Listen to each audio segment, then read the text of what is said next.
पुण्यात अपघातांची मालिका सुरूच आहे। पोर्शे प्रकरणानंतर अपघातांच्या बाबत माध्यमांसह लोकही जागरूक झालेत, तर समोर येणाऱ्या आकड्यांवर आश्चर्य व्यक्त केले जात आहे। पण खरंच परिस्थिती तितकीशी बदलली आहे का? अपघातांची संख्या खरंच वाढली आहे का?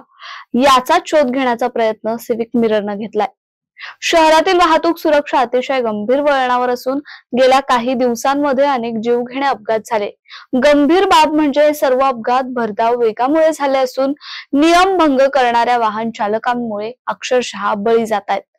गेल्या वर्षीची संख्या पाहिली तर पुण्यात 2023 मध्ये वर्षभरात 334 अपघात झाले, ज्यामध्ये तब्बल 351 जणांना आपला जीव गमवावा लागला।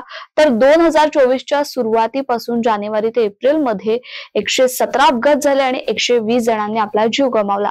जर या संख्येकडे लक्ष दिलं तर आपल्याला लक्षात येईल की अपघातांची संख्या गतवर्षीप्रमाणेच आहे, फक्त पोर्शे प्रकरणानंतर याबाबत समाज जरा आक्रमक झालेला दिसून येतो।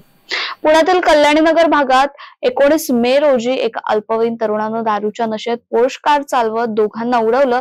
या प्रकरणी ब्रह्मा ग्रुपचे विशाल अग्रवाल यांना अटक करण्यात आली।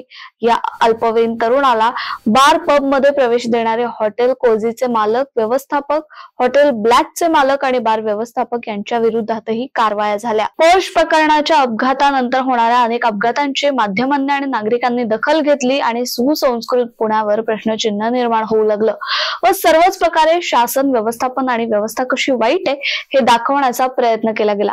पण याही पेक्षा पलीकडे एक सुजाण नागरिक म्हणून आपण जर पाहिलं तर या सगळ्यावर आपणच आवर घालू शकतो।